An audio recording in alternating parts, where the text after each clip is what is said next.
escuchaste. No, no, no, no, no, no, yo te avisé. Hola, buenas noches, bienvenidos a Yo Te Avisé. Y acá estábamos un lunes después de lo que muchos llamaron el frenesí del sábado, ¿eh? Fiebre de sábado por la noche. Sábado por la noche cerrando. Que no fue boliche, precisamente. No, cerrando las listas por las elecciones en la legislatura porteña que por alguna razón generan particular interés y no solo en los porteños. Ahora vamos a tratar de entender por qué. Nosotros aquí en el piso de CN23 tenemos a varios de los protagonistas de los que están en estas listas. Algunos buscan renovar, otros recién empiezan y vamos a presentarlos. Empezamos por Javier Gentilini, es candidato a legislador porteño por UNEN. Seguimos con Alejandro García, candidato por el PRO, María Elena Nadeo, candidata por Alternativa Popular, Frente para la Victoria, y Rafael Gentili, candidato por Izquierda Democrática. Los cuatro, muchísimas gracias por venir. Y si tuviesen que decir la particularidad que tiene esta campaña de cara a las elecciones, o qué se puede diferenciar entre lo que es obviamente la elección nacional de esta elección en la legislatura porteña, ¿qué cosas están jugando y qué están buscando los porteños a diferencia, o en ese voto, a diferencia de lo que pueden ser las elecciones a nivel nacional? A la luz de los resultados, por ejemplo, que tome la palabra primero, me parece que siendo un diputado del oficialismo porteño, lo que ha dejado por lo menos blanco sobre negro, por lo menos para mi forma de ver, ha sido una ratificación de lo que ha sido o lo que es la gestión del gobierno de la Ciudad de Buenos Aires y el gobierno que encabeza Mauricio Macri. La verdad es que los resultados de lo que fueron las PASO fueron bastante positivos, y así que lo que esperamos es ni más ni menos que la ratificación de esa confianza que entendemos que los porteños están depositando en nuestro gobierno. Yo creo que la elección va a estar, aparte de los temas de la ciudad, que obviamente le importan a los porteños, porque evidentemente hay varios que son sufridos cotidianamente, va a estar fuertemente nacionalizada.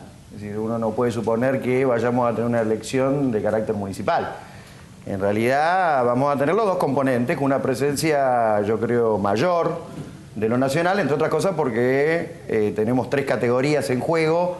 Está la de senadores, la de diputados y la de legisladores de la ciudad. Digamos, dos de esas categorías, donde se juegan referencias más que importantes desde el punto de vista de la política argentina, son de orden nacional. Ahora, Macri, perdón, ¿no? Todo el tiempo creo que en los medios se instalaba este supuesto de que en las PASO de alguna manera los porteños quisieron participar en la interna del UNEN y por eso llevó y traccionó tantos votos, que esta situación no se va a volver a dar ahora en octubre. Nadeo. En realidad me parece que la diferencia es que al no tener la metodología de las PASO, lo hablábamos antes con el diputado del PRO, en realidad tenemos una deuda en la Ciudad de Buenos Aires porque para legisladores de la ciudad y otras candidaturas que se vienen en el 2015 deberíamos tener también primarias internas obligatorias, como se votó en la Nación. Estamos retrasados con respecto al sistema electoral y bueno, ahora vamos a esta campaña electoral para incorporar temas que estuvieron prácticamente ausentes por esta polarización de lo nacional a la que acá se hacía referencia. Necesitamos encontrar un espacio para debatir los problemas de la Ciudad de Buenos Aires. Yo difiero, creo que el PRO fue castigado con el resultado electoral, que hubo un voto que perdió el PRO en función de un deterioro muy fuerte que encontramos en la educación, en la salud, en otras áreas de la Ciudad de Buenos Aires. Es una oportunidad desde nuestras listas para evitar esa confrontación que impide blanco sobre negro, nación versus ciudad, y debatir, bueno, cuáles son los problemas que podemos resolver. Rafael. Sí, Rafael, que va solo, ¿no? Hablamos de Gentili, que no, se da esta particular. No, pero se da esta particularidad, 29 ¿no? más y vamos en una lista para la Ciudad de Buenos Aires, justamente porque no compartimos esa mirada. Es más, la boleta de la Ciudad de Buenos Aires todas tendrían que ir solas. Nosotros no queremos que nadie se beneficie de un candidato taquillero nacionalmente para ser legislador y que todos valgamos los votos que valgamos por el debate y los conocimientos que tengamos de los problemas de la ciudad. Acá se quieren nacionalizar. La ciudad no es una municipalidad del año 96. Es un estado autónomo con categoría de provincia. Y hay que poner en relevancia los temas de la ciudad. No es pavimento y árboles la Ciudad de Buenos Aires. Hay temas complejos. Más, la ciudad tiene un rol que cumplir para aliviar los bolsillos de los porteños.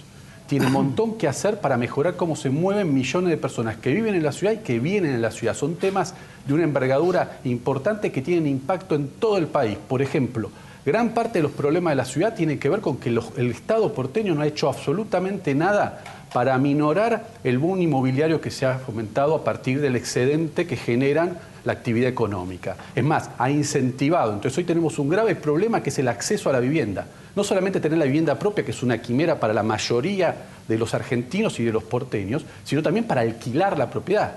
Entonces, no se puede hacer nada porque es la municipalidad, así como casi despectivamente, no. Se puede hacer mucho del Estado porteño para morigerar por ejemplo, y facilitar el acceso al alquiler y que los bolsillos de los ciudadanos que viven en la ciudad de Buenos Aires puedan llegar a fin de mes tranquilamente. Hay que, por ejemplo, nosotros tenemos una reivindicación, todos los sectores populares tienen una fuerte reivindicación sobre la doble jornada en la escuela pública. Hoy no tenemos doble jornada en la escuela pública, no tenemos la cantidad de vacantes suficientes en los jardines de primera infancia. Y eso no solamente hay que verlo de una perspectiva de derechos, sino también del bolsillo del ciudadano. ¿Por qué? Porque si el Estado no te da una doble jornada con hogares donde los dos trabajan, hombre, mujer, mujer y mujer, hombre y hombre, trabajan, necesitan mandar a sus hijos a un colegio doble jornada. Y hoy los estatales no ofrecen en su mayoría esa opción. Entonces terminan mandándolo a un colegio privado. Entonces no solamente una cuestión de derecho, de defensa de la educación pública, sino también de los bolsillos de los porteños. Entonces lo peor que podemos hacer, que eso quede invisibilizado por la discusión nacional, aprovechando atajos para ganar elecciones que después además dejan condenándonos, sobre todo a los sectores progresistas, a cuando viene la elección ejecutiva en el 2015 en este caso, que no va a poder reelegir Mauricio Macri, tener una opción potente, fuerte y seria y sustentable de qué queremos hacer para gobernar la ciudad de una manera diferente a como lo ha hecho el PRO en estos 6 años. A ver, una aclaración respecto de la boleta corta, la boleta larga. Digo, la verdad, me parece casi una falta de respeto a los porteños. Suponer que el voto hacia un sector político es mayor o menor en función de la boleta, la verdad que si hay un voto que nunca acompaña ciegamente a un espacio y decide en cada una de las elecciones, es el voto de los porteños. Así que en términos de... Yo no creo que nadie vaya... Por el corte de boleta tradicional, ¿te referís? Perdón, un tema que planteábamos antes, y me parece que es interesante llevarlo. Hay un factor que no es técnico, pero que lo podemos plantear así a nivel popular, que es casi el factor fiaca, ¿no? Digamos, tal vez hay quienes quieran votar a Gentili o esta lista única, pero tienen que pensar que van a cortar para diputados, senadores y cortar esa boleta para que no se le invalide el voto, y entonces también lo podrían hacer con cualquier otro juego. Y a veces es más fácil, digamos, esto es cierto, y sin subestimar a nadie, que la boleta, mandar la boleta entera. Disculpame, pero yo sí creo que es una subestimación. Digo, me parece que es una subestimación concreta respecto del voto. Bueno, yo te escuché. Me parece que estamos subestimando al porteño. Digo, no ha sido... El voto de la Ciudad de Buenos Aires, de la Ciudad Autónoma de Buenos Aires, se ha caracterizado por una decisión concreta frente a cada uno de los escenarios. Así que la verdad que en ese punto, insisto, me parece una subestimación. Respecto a esto de la política, cómo se va a dar el debate, el discurso, si va a ser una política nacional o una política de la ciudad. La verdad que yo entiendo que algunos quieran evadir la cuestión nacional. Pero como le decía Javier, hay cuestiones en pugna que obviamente no solo tienen que ver con el ámbito local, sino que estamos yendo a una elección de senadores y diputados nacionales donde tenemos que tener una voz concreta y posiciones concretas. Yo entiendo la posición de algunos que han apoyado al gobierno de Chávez y ahora resulta que son democráticos y republicanos, no quieran salirse de ese tema. Pero la verdad, si vamos a dar un debate en serio y frente a la cara de la gente y de frente, pongamos todo sobre la mesa. Me parece bien, digamos, poner todos los temas. Críticas respecto de la gestión del diputado Gentili, está claro, las hace hasta hace un mes cuando integraba el bloque Proyecto Sur, o las hace ahora a partir de que ha formado con gente otro espacio. Pero digo, seamos concretos y reales. Muchas de las cuestiones que se están marcando parece que surgen ahora. Han sido posiciones históricas. Digo, me parece que la mejor sentencia respecto de esto ha sido el resultado de las PASO. Todos tenemos aspiraciones a consolidar lo que hemos conseguido respecto al voto de la gente. La aspiración que como diputado del PRO tengo es la de consolidar el voto mayoritario que hemos recibido en la elección del mes de agosto. En las elecciones en las que Nadeo recién decía que, bueno, el resultado no había sido positivo para 12 ustedes. puntos, que saque Gabriela Michetti 12 puntos más que el segundo, 18 más que el tercero, si eso no es un buen resultado después sí, de 18 pero mucho menos de que en el años de 2011. Reconozcamos que ha habido temas muy centrales. No tanto como del 54 al 34. No, no bueno, tanto. pero hay un retroceso que posiblemente, bueno, cambie el 27 de octubre, no lo sé, pero en realidad de un voto en el 2011 que fue mucho más alto, el 30% de Gabriela Michetti fue bastante inferior. De todas maneras, yo lo que creo, conversando mucho con la gente en las calles, trabajando mucho en las esquinas y viendo a distintos sectores políticos, hay una valorización de la ciudad de Buenos Aires que hay que poner en la agenda. Hay temas que realmente molestan mucho a los porteños. Posiblemente haya alguna ecuación de una población, digamos, que quizás vota al macrismo porque se opone al gobierno nacional. Y eso le impide ver que en realidad hay que analizar las distintas propuestas y ver, por ejemplo, que la ciudad de Buenos Aires está realmente sucia. Nunca tuvimos un contrato de la basura tan importante como el que tenemos en la ciudad. El más alto de la historia, y nunca estuvo la ciudad con tantos problemas de recolección de residuos sin cumplir una ley, que es una ley que es difícil, es compleja, como es la ley de basura cero, pero es una ley muy importante, que empezó, se votó en el 2005, se reglamentó en etapas, 2006, 2008. Bueno, recién se empieza una experiencia piloto, recién después de 6 años de la gestión de Mauricio Macri, empieza una experiencia piloto para separación en origen, que es uno de los ejes fundamentales en los barrios, en algún sector de Villa Crespo y en algún sector de Palermo. La verdad que tenemos un atraso enorme en una política pública que, vuelvo a decir, es fundamental, y es el tema de la recolección de residuos, en los cuales hay mucha ineficiencia. Esto hay que ponerlo en el debate. Por supuesto que los senadores, los diputados nacionales tienen que dar su debate y su discusión. Y por supuesto que también nosotros tenemos postura, una postura como, digamos, una postura como lista alternativa popular, somos una lista colectora del Frente para la Victoria, tenemos una independencia mayor que la lista oficialista, pero tenemos una visión general de apoyo a la presidenta. Digo, no escapamos al debate nacional, pero sí necesitamos que por lo menos los legisladores porteños demos la discusión de cuáles son los problemas enormes de atraso profundo que tienen las políticas públicas en la ciudad de Buenos Aires. Es absolutamente deseable que tengamos la oportunidad de discutir los temas candentes de la ciudad de Buenos Aires, eso es obvio. En realidad yo hacía referencia al carácter nacional ineludible que tiene esta elección, producto de que van conjuntamente las de ciudad con, digamos, las de orden nacional. Esto es algo que no se puede sortear, independientemente de lo que pretendamos. Vamos, si las elecciones hubieran sido separadas, bueno, hubiéramos tenido la oportunidad de poner en valor la discusión de los temas de la ciudad y separadamente poner en valor los temas de orden nacional. O de haber enganchado con candidatos marketineros como hacía referencia. Sí, yo no quiero recién polemizar con Rafael. Rafael es legislador producto de una lista que llevó un candidato, como él dice, yo la verdad que comparto poco el término, taquillero, y por eso fue legislador de la ciudad, que fue con la elección del 2009 que tuvo a Pino Solana en segundo término. Él fue número 7 en esa lista y entró a la legislatura producto básicamente de los votos de Pino Solana. Así que a mí eso no me molesta. No me molesta que las cosas sean así, porque desde el punto de vista político-institucional, bueno, tenemos el régimen que tenemos, se dispuso que las elecciones fueran conjuntas y acá estamos.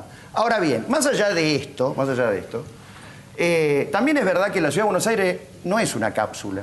La Ciudad de Buenos Aires está fuertemente atravesada por cuestiones de índole regional. Acá se habla o se señala, creo con mucho criterio y reiteradamente, la problemática del AMBA. La Ciudad de Buenos Aires no está exenta de la problemática del área metropolitana de la Ciudad de Buenos Aires o lo que entendemos, digamos, por la metrópoli Buenos Aires. Y esto implica varias jurisdicciones. Hay temas que inclusive son de 3 jurisdicciones al mismo tiempo: Ciudad de Buenos Aires, Provincia de Buenos Aires y de orden nacional.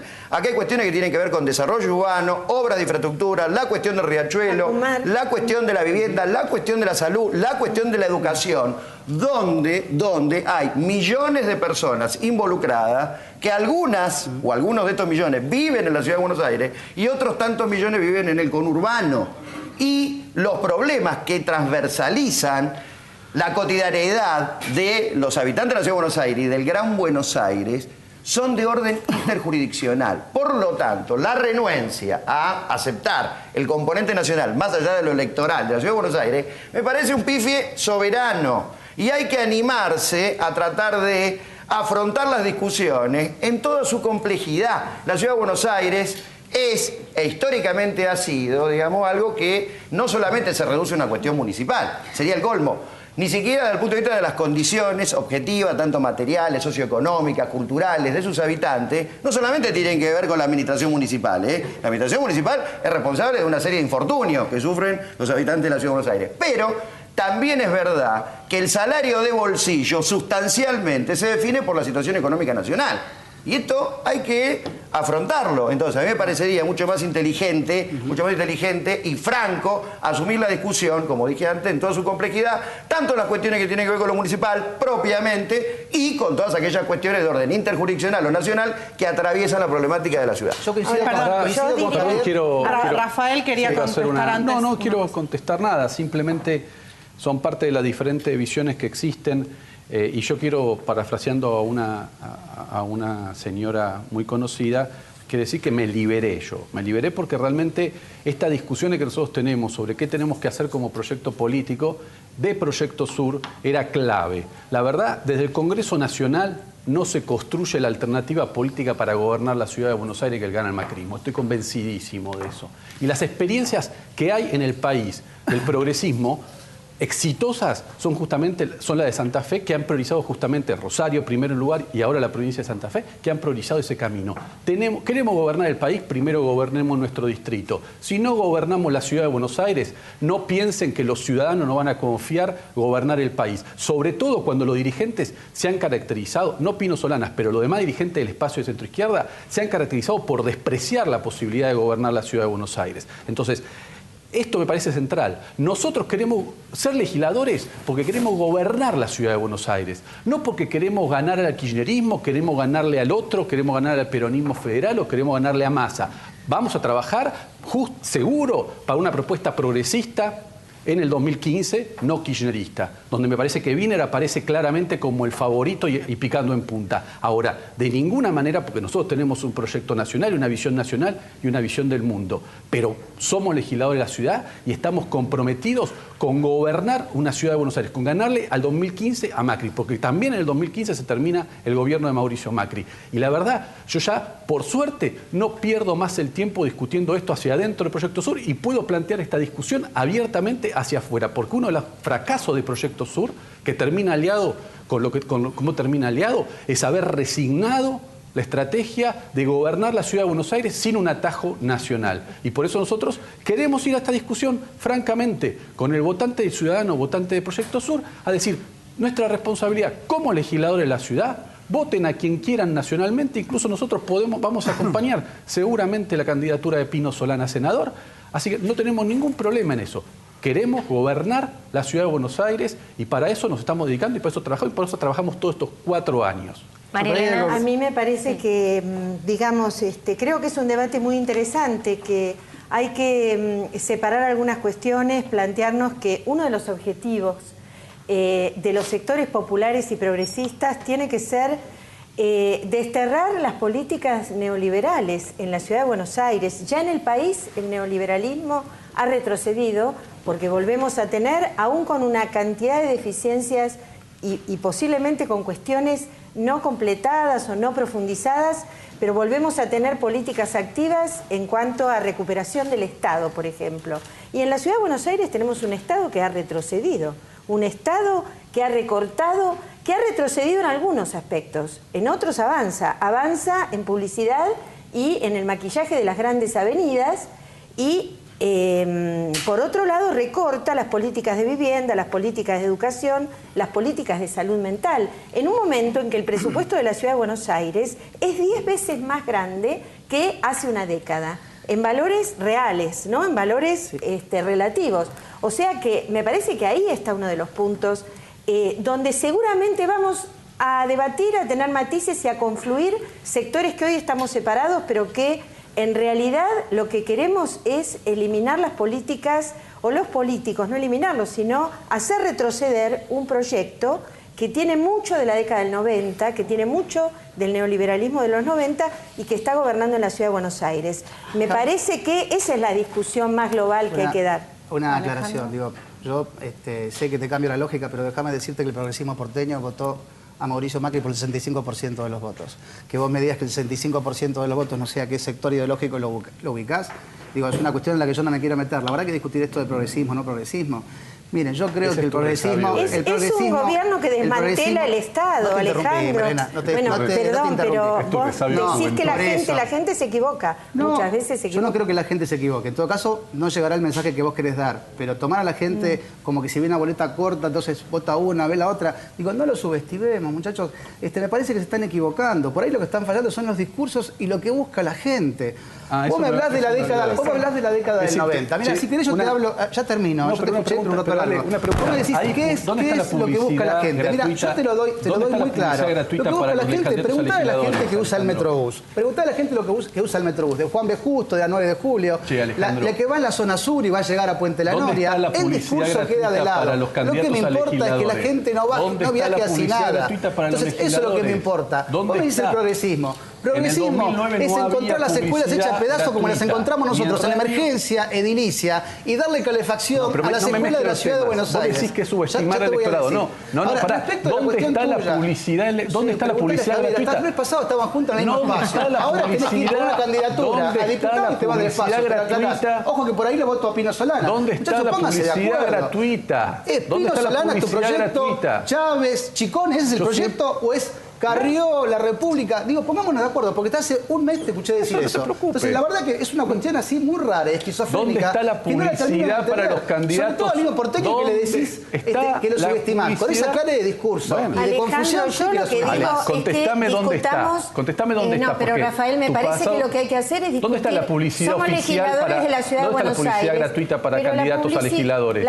¿Dónde está como tienen los candidatos a senadores y como vos estás a poder colar una publicidad? Mira, somos la primera minoría en la legislatura. ¿Me perdón que respondo? ¿Me dejas responderte? ¿Dónde está la plata? Somos la primera minoría en la legislatura. Somos la primera... La reforma política busca un consenso de todos los sectores. La verdad es que no estoy discriminando nada. Te estoy diciendo que nos pongamos de acuerdo. Vos sos legislador, todavía sos legislador. Y sabés que lo podemos resolver. Cuando logremos los consensos, lo vamos a conseguir. Tenemos 26 diputados sobre 60. Si el resto se hubiera puesto de acuerdo, hubiéramos tenido ley. Así que no me tires temas, porque ¿sabés cuál es la cuestión? Por la discusión nacional, los 34 legisladores no nos ponemos de acuerdo. Bueno, por poner el caballo. Me están dejando afuera del debate, como se darán cuenta. Estamos dejando afuera. No, hablaron creo que todos parejitos, esto va a seguir. Decíamos que había sido frenético el cierre de listas y que había particular atención a lo que eran las elecciones en la legislatura, que no se minimizaban y efectivamente me parece que las características del debate demuestran que vamos a tener unos días agitados, por lo menos hasta las elecciones. Muchos días agitados nos quedan. A los cuatro le agradecemos muchísimo por habernos acompañado acá. Seguramente vamos a continuar con este espacio de discusión porque hay mucho todavía para debatir. Quédense ustedes del otro lado. Hay más, yo te avisé. Para que viajemos más seguros, cómodos, rápido y cuidando el ambiente. Sigamos creyendo en el transporte público. Sigamos creyendo en la ciudad. Buenos Aires Ciudad. En todo estás vos. Yo te avisé y vos no me escuchaste. No. Yo te avisé y vos no me escuchaste. No. Prometimos que había más, yo te avisé y aquí está. Estamos en un momento, me parece que tiene que ver con la agenda, con lo que cruza absolutamente todas las discusiones y es la cuestión de la economía. Y vamos a hacer primero una pregunta que calculo que se hacen muchos también del otro lado. Después de las PASO, el gobierno de Cristina Kirchner pareció recoger cuáles eran las principales preocupaciones o por lo menos lo que estaban diciendo las urnas. Y actuó en consecuencia y muy rápido en el tema de seguridad. Salieron más gendarmes, se endureció la posición en la provincia de Buenos Aires con el nombramiento de Granados. Se habla de la baja de edad e inimputabilidad. El otro gran tema es la inflación. ¿Tiene tiempo el gobierno de acá a octubre de hacer algo al respecto? Nosotros tenemos aquí dos personas con quienes tal vez podamos discutir sobre este tema. Estamos hablando de Miguel Peirano, que es exministro de Economía y asesor del equipo del Frente Renovador de Sergio Massa, y Abraham Gac, que también es economista y es director del Plan Fénix. A los dos muchas gracias por venir y ya está en la mesa la pregunta de Romina. Buenas noches, gracias a ustedes. Yo creo que lo que se puede hacer inmediatamente es reconocer el problema, darle la dimensión que tiene, generar estadísticas transparentes y precisas y comenzar un camino que evidentemente tendrá resultados graduales de aplicar políticas que encaren el tema inflacionario en un marco de desarrollo, con criterios consistentes, alejados de las visiones simplistas o reduccionistas, ya sean monetaristas o de ajustes, sino encarar el tema inflacionario de una perspectiva que garantice equidad, crecimiento, desarrollo. Yo creo que evidentemente es totalmente posible comenzar a recorrer ese camino que permitiría tener un comportamiento económico superior. Doctor. Bueno, yo personalmente creo que efectivamente es un tema que hay que tratar. Para mí no es el central, para mí el central es el empleo, para mí el central es tener la posibilidad de generar una capacidad de ahorro endógena del país para asegurar continuar el crecimiento, que es la única forma, para mí, la posibilidad de que se produzca una redistribución del ingreso efectivo, donde aparece escollos de toda la naturaleza. Uno de esos escollos, efectivamente, es la inflación. En el caso nuestro, suponiendo que estemos de acuerdo que no hay que seguir los caminos lógicos, los caminos simples de la política antiinflacionaria, no tenemos ni siquiera que leer un libro. Abrimos el televisor, leemos el diario o escuchamos la radio y nos vamos a enterar cómo en Europa están enfrentando esto con las consecuencias fenomenales que esto produce. De modo que... Se refiere al ajuste. Ajuste, aumento de las tasas de interés, disminución del gasto público, abandono de las políticas sociales. Ese es el camino seguro que va a reducir la inflación. Pero también es camino seguro al cementerio. De modo que si descartamos eso, entonces tenemos que poner cuáles son las prioridades. Y la prioridad en este momento, para mí, sigue siendo lo que expresé al comienzo, es el empleo, la capacidad de consumo de la población, que genera de por sí estas diferencias. Estoy de acuerdo en el reconocimiento de cuál es la situación, no cabe ninguna duda, pero no olvidemos nunca que los datos lo que dan es la fotografía de la situación, el problema es la realidad. No creo, hay que encarar las medidas, pero no creo que se puedan encarar ni en 1, ni en 2, ni en 5, ni en 6 meses. Hay que iniciar una política continuada durante 2, 3, 4 años con mirada de ir reduciendo, aunque vamos a tener siempre una cierta tasa de inflación, porque estamos generando una capacidad de consumo de la población que antes no existía. Verano, para usted sí claramente representa un problema porque presentaron un proyecto tendiente, por lo menos a transparentar, para arrancar. Exactamente, para el Frente Renovador el tema inflacionario es muy importante. Creo que vinculado con lo que decía Abraham, todos los temas se relacionan, la capacidad de generar empleo, mejorar los salarios reales, resolver el tema de la pobreza, están vinculados también con el tema inflacionario, aunque no sea el factor excluyente o único. Lo que planteamos como proyectos de ley del Frente Renovador son básicamente la necesidad de tener estadísticas transparentes. Como decía, también comparto GAC, es un paso, implica conocer la realidad y poder incluso tener políticas diferenciales a partir de las distintas realidades de cada sector, y proyectos que avanzan en la necesidad de coordinar aspectos macroeconómicos y fundamentalmente entender que la inflación responde a una multiplicidad de causas, incluso a factores sectoriales que requieren ser encarados. Nosotros tenemos una visión que hay áreas del Estado que en este momento, en vez de resolver los problemas inflacionarios, terminan generando daños en materia de producción e incluso de precios, y por eso lo que nosotros remarcamos es que es determinante el rol del Estado en el funcionamiento de una economía, pero un Estado que funciona con jerarquía técnica, conceptual, con reglas generales, normativas universales, y en ese sentido nuestro proyecto también propone medidas específicas tanto al Parlamento, al Ejecutivo, para proponerse políticas que aumenten la producción y básicamente permitan reducir los precios con el criterio que se decía, que comparto, de manera gradual y de manera de garantizar una lógica de equidad y no aplicar esas políticas recesivas que, buscando reducir la inflación, generan daños enormes en términos sociales, políticos y económicos. Dentro del espacio de Sergio Massa, ¿todos coinciden con esa visión, digamos, del rol del Estado, de la intervención en la economía? Por supuesto, y por eso el proyecto de ley, las propuestas específicas respecto a la visión de la inflación y el pensamiento del Frente Renovador, de Sergio Massa y quien acompaña la lista y de todo el equipo económico, está reflejado en los proyectos de ley que hacen presentado, y por eso hacemos mucho hincapié en la necesidad de tener una visión integral del problema inflacionario.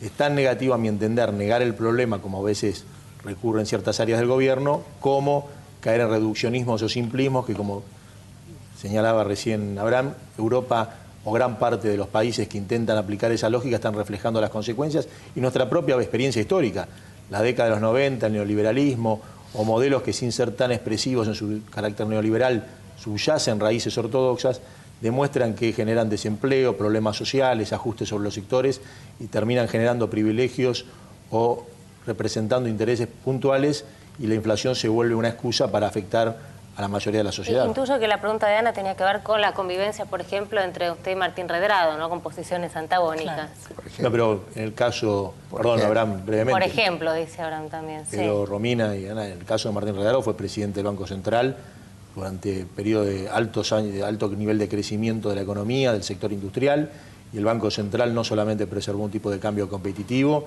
sino que modificó normas y regulaciones para el acceso al crédito y fue parte de una política integral que, obviamente, articulado con las decisiones económicas, sociales, internacionales, permitió una etapa de alto crecimiento de la economía. Pero también es copartícipe claro de políticas de conformación, una política antiinflacionaria, donde el Banco Central tendría que cumplir funciones exclusivamente de corrección del valor de la moneda para evitar la inflación, aunque eso significara deficiencias en el empleo, en la disminución. No nos podemos...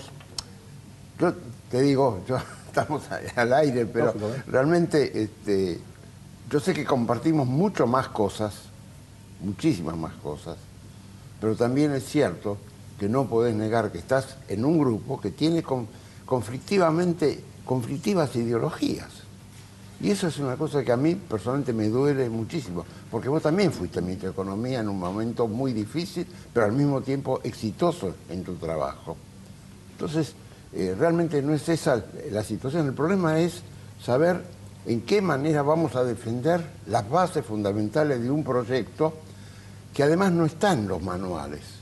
Lo que está haciendo este gobierno o cualquier otro gobierno que quiera desprenderse de la ortodoxia no está escrito. Tenemos que ir avanzando, reconociendo los errores que haya que reconocer, los cambios que hay que hacer, pero al mismo tiempo hay una matriz esencial que no podemos ignorar. Un gobierno que se dedica y dedicó muchísimo esfuerzo en mejorar las condiciones de ingreso de la población. Insuficientes, tenemos todavía una enorme cantidad de hogares que están con necesidades insatisfechas, básicas insatisfechas. Pero también es cierto que en estos 8 años 1.400.000 personas dejaron de pertenecer en esa categoría. Queda un 9%, que es una cifra enorme. Pero no podemos ignorar que esto realmente es una cruzada muy difícil, con una animosidad internacional financiera que vos la conocés mejor que yo porque la has sufrido en carne propia.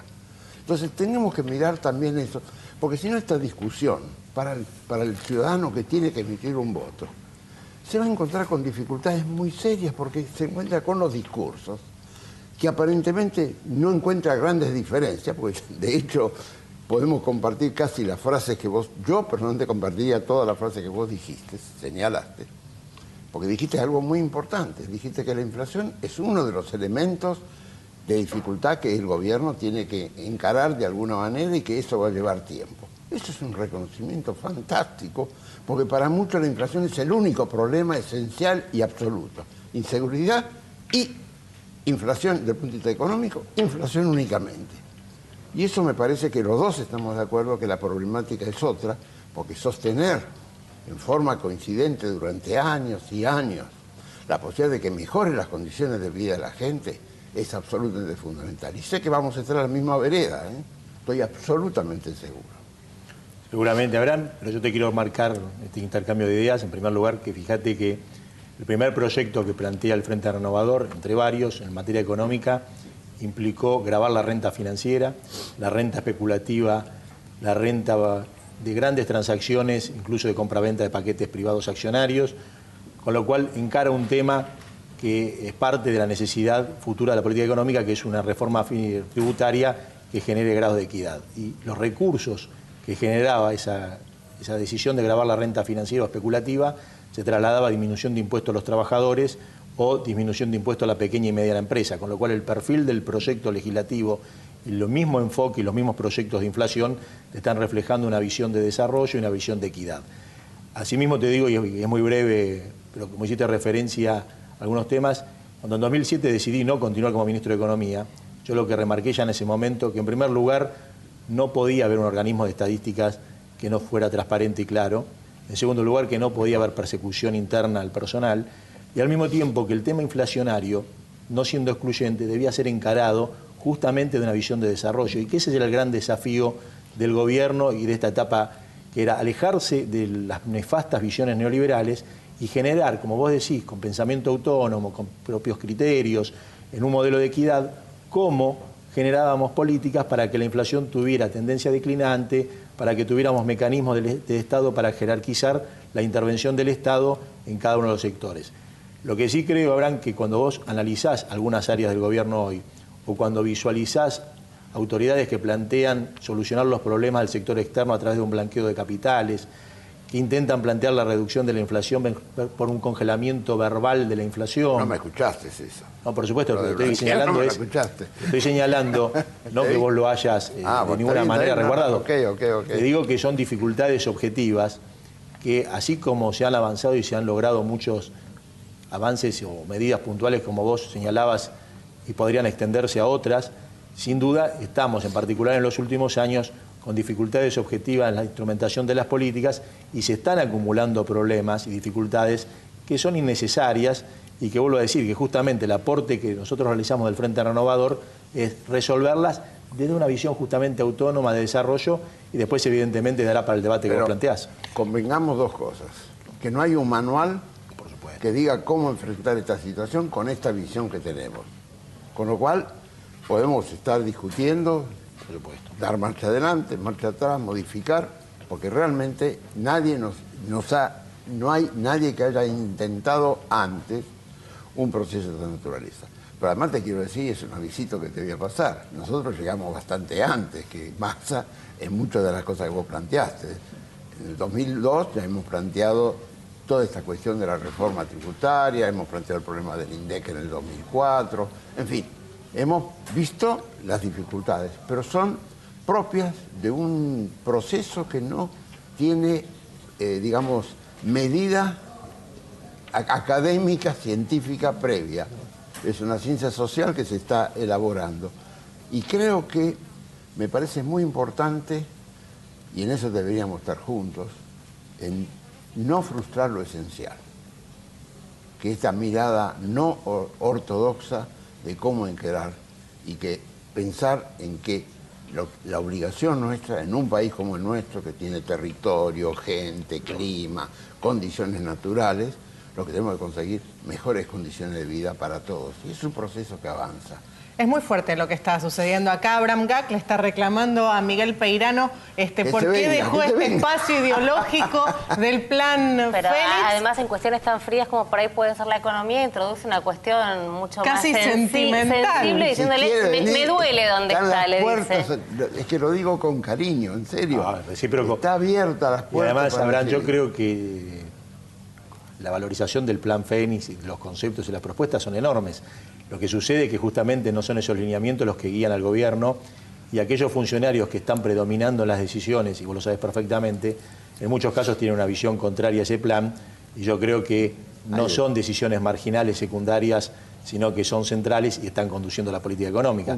Entonces yo creo que desde todos los espacios, y todos son válidos, nosotros creemos que el Frente Renovador sin duda lo es, y por eso son las propuestas que llevamos adelante, pero evidentemente hay muchos espacios, lo que se trata es de tener una política... opositor, claramente opositor. ¿Opositor a determinadas decisiones? No, opositor y al propositivo gobierno. en determinados aspectos. No es colaborador del gobierno, no es que quiere modificar algunas cosas de este gobierno, quiere cambiarlo. Absolutamente, Abraham. Reconozcamos eso.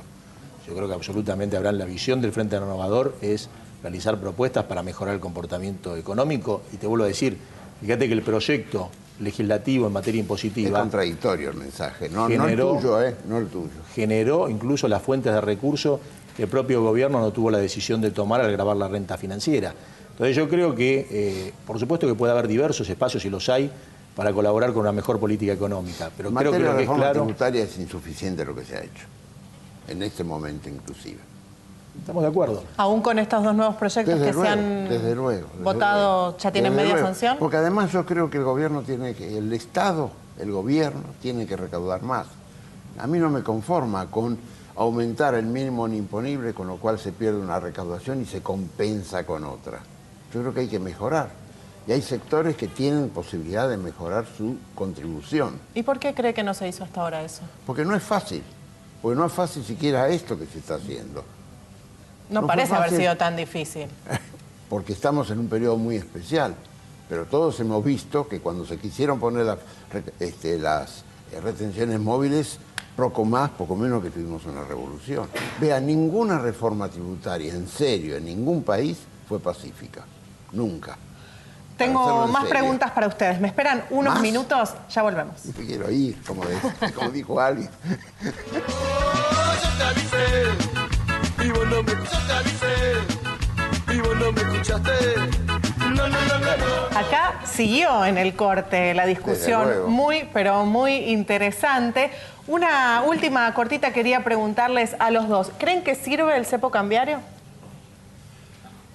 La palabra cepo yo no la admito. Yo creo que lo que hay es una fuerte limitación en el movimiento de divisas por parte del gobierno, que le es imprescindible frente a la necesidad de mantener un superávit del comercio exterior de alguna manera sostenible en el tiempo. Y eso es lo que ha llevado a tomar estas medidas, porque hemos tenido una fuga realmente excepcional. Lo que uno podría criticar, que a lo mejor se hizo tarde. Nosotros en el 2001, no, en el 2002, cuando presentamos nuestro plan 2002, figuraba expresamente un régimen de control de cambios riguroso de la economía argentina. Es decir, preveíamos, y en ese momento se podía haber llevado sin ningún tipo de costo adicional.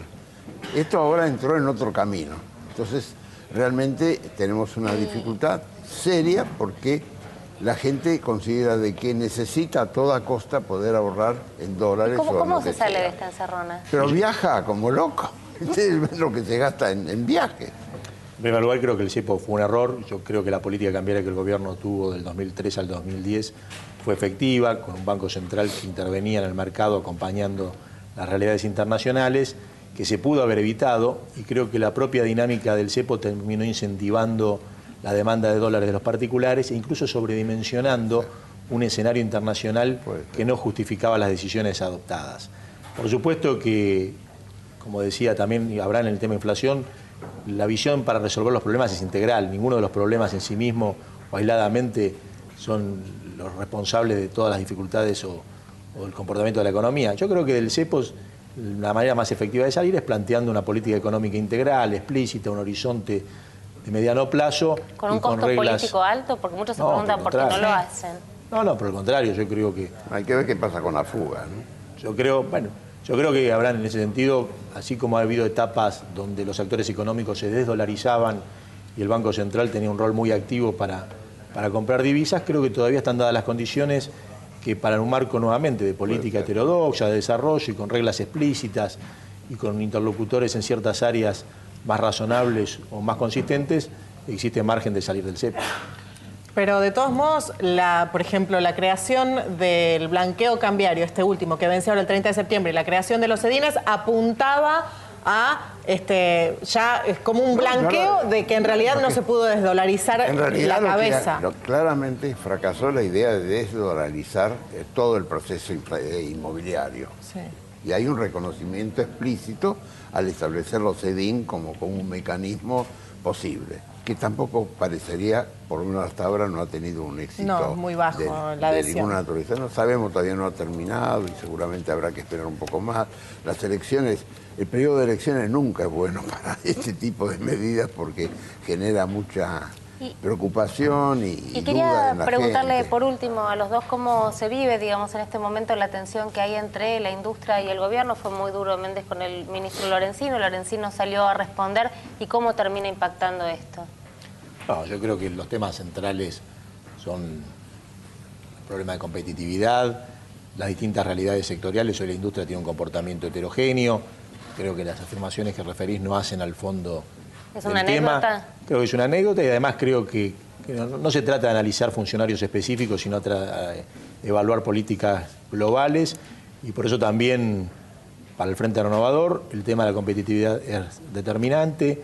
Existen dificultades en las economías regionales que deben ser observadas Creo que existe posibilidad de aplicar, por ejemplo, reintegros a las exportaciones en aquellos sectores con mayor mano de obra o con dificultades por los precios internacionales de ciertas producciones. Y creo que el tema de la competitividad debe ser encarado también desde el punto de vista de la política económica, también sin caer en los simplismos de creer que devaluaciones... Claro, porque eso le iba a preguntar. Competitividad muchas veces se asocia con devaluación y hay miedo. Los atajos o los voluntarismos de intentar resolver los problemas de una sola medida son siempre limitadas. Lo que se trata es, nuevamente, y compartiendo, es, primero, los caminos ortodoxos son tremendamente dañinos. Se trata de tener una visión heterodoxa de desarrollo con un rol del Estado jerarquizado y en ese sentido analizar las distintas problemáticas, las distintas medidas, y creo que en la Argentina existe muchísima gente con capacidad para ser convocada y no tengo duda que el Plan Fénix es una de las mayores referencias, pero cambiar una lógica de voluntarismo de negación que yo creo que particularmente en los últimos años se está observando. Y esto que le preguntaba recién, ¿va a volver Peirano en algún momento? Y tiene las puertas abiertas. Insistió durante la última media hora del programa. Estoy colaborando con enorme convicción en el Frente Renovador, voy a seguir sin duda colaborando en el Frente Renovador en las distintas propuestas económicas. Y yo, mi visión, no solamente en esta etapa, sino siempre, que todos los que tienen una visión donde se prioriza la equidad, la distribución del ingreso, la necesidad de resolver las dificultades sociales desde la contención y una visión incluso de la inserción de la Argentina en el Mercosur, en Latinoamérica. Para mí tenemos toda la misma visión y somos parte de un mismo país y de una misma lógica. Y por supuesto, con la posibilidad de tener divergencias o diferencias con quienes piensan distintos, pero para mí estoy en el mismo espacio de quienes piensan de la misma manera. Me parece que le dijo que no, ¿no? Me parece que dijo que no. No. Bueno. Además, en estas cosas el no siempre es transitorio. Y el sí también, por lo visto. El no y el sí son transitorios. Sí, lo que no es transitorio es que este programa... Es como los matrimonios, ¿verdad? Es verdad, es verdad. Este programa ha llegado a su fin. Puedo decir solamente una cosa. Sí, dos palabras. De minuto, un cuarto de minuto. Un cuarto de minuto, arranca. No. Hay que reconocer que si la industria ha tenido un aliado estatal, ha sido con este gobierno. La batalla que ha tenido que librar para, de alguna manera, mantener un equilibrio entre la producción agraria primaria y la industria, me parece que solamente mirando los datos de exportación en materia industrial, uno ve que ha habido, por suerte, y yo creo que nos alegramos los dos, porque él ha tenido también su parte en esto para favorecerlo, ha sido positivo. Y con total y absoluto sentido de la autocrítica decimos que este fue un gran programa. Sí, total. Muchísimas gracias por estar del otro lado. Los dos invitados, muchas gracias por estar aquí. Nos encontramos de nuevo el lunes que viene a las 10 de la noche. Yo te avisé y vos no me escuchaste.